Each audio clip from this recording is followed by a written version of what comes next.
Cleveland pitcher Luis Ortiz was placed on non-disciplinary leave on Thursday amid gambling investigation. First it went to suspicion, then it went to investigation. So here we go. This is what's going to happen.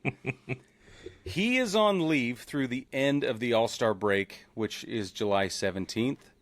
He's a 26-year-old pitcher for Cleveland's baseball club. His career ERA is 4.05, and he has a little more than 1 year of service time as of the beginning of this season. So he came into this season. Spoilers, Brig. I don't think he's going to ever get a whole lot more than that. Well, it does appear that way, and I think regardless of the investigation's findings, it would be a little bit of a tough sell. However, here we go. There's more. Okay, the investigation is focused on 2 pitches specifically, both the first pitch of an inning. Bets were placed on those pitches being a ball or a hit by pitch. The first pitch was on Father's Day. He threw to Randy Arozarena. The game was on MLB Network.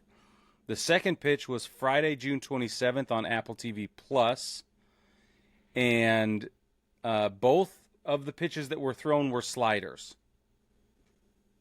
and neither were anywhere near the zone.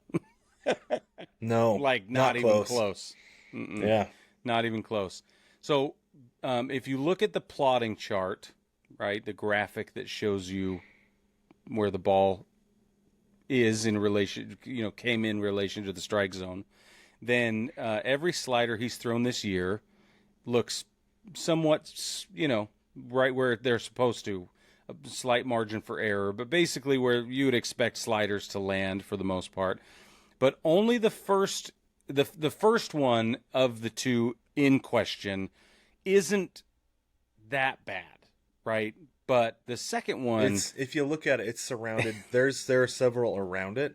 Yeah, and it was a pretty significant miss. It wasn't a pitch that. There's 2 things, real quick. 2 things with that first pitch. Ahead. Okay, so when you watch the clip, you can see that it's going to be a ball. It was not a slider that started over the plate, and then broke up. It didn't. It was a ball all the way. Right. That's not a first pitch slider, especially first pitch of an inning. To me, you've got to set a guy up if you're going to throw that. And so it was like it's surrounded probably by 3rd, 4th, 5th pitches in an at bat, and that's probably the only one that's the first pitch of an at bat. Okay, second one. Oh, go ahead. I do think though you could chalk up one of these as a miss, right? I don't know, man. It's a significant miss. It was still like I know Arozarena has a tendency to step out of the box when he's taking, right? That's true. It just leaves. But he just kind of like the bat just kind of fell on his shoulder when the ball was like halfway there because he could see it was going to be a ball. It was a significant miss. How you could say, oh, it just got away from him, right? Like I can see that. I could see that argument. But to me, it's not one of those things where like if he intentionally missed by that much, then yeah, there's something up. Because that's not you don't miss by that much on a first pitch.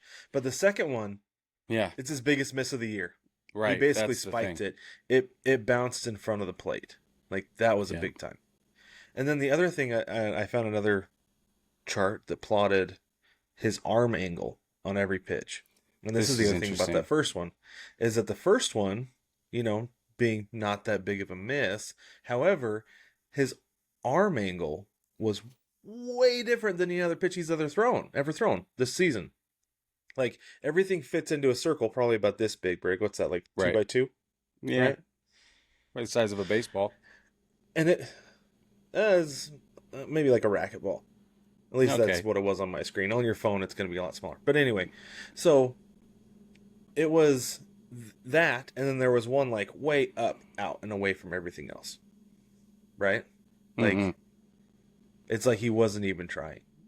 Or maybe he was trying, and that's where he wanted it, because that's the point, right? That's the question. Right. Yeah.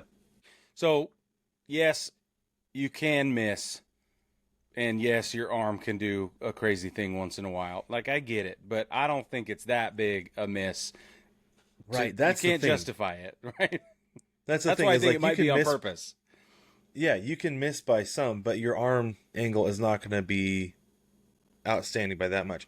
And this is the thing that's crazy. And so, for those of you who don't know, you can pick what a pitch will be. Like I said, like you said from the beginning, Brig, like the bet was that the first pitch of the inning would be a ball or hit by pitch. Or like you can bet on. You can gamble on it. Minute, yeah. Yes. You can gamble on that minute of things.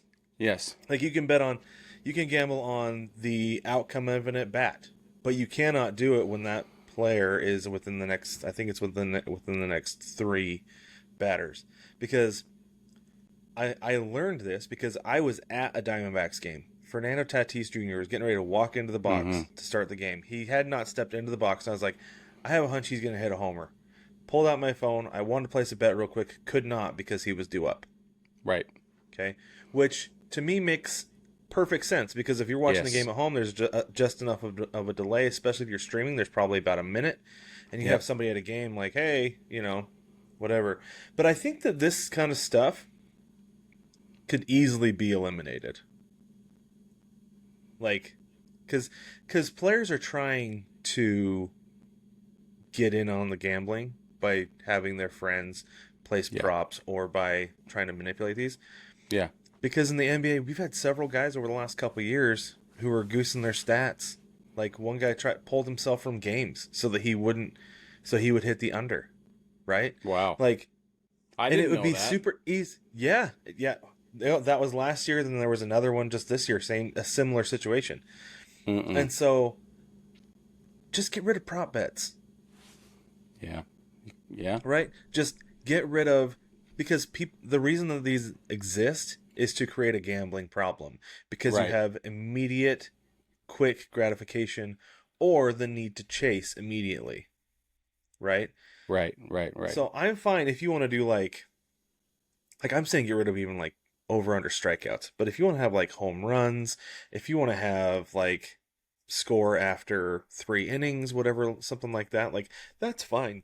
But get rid of the pitch by pitch and at bat by at bat outcome gambling, because that's where you're seeing a problem. Yeah. But that said, props to these guys who run these apps and everything like that for seeing these trends and figuring it out, being like, whoa, this pitch. That's crazy, man. That's a crazy amount of detail.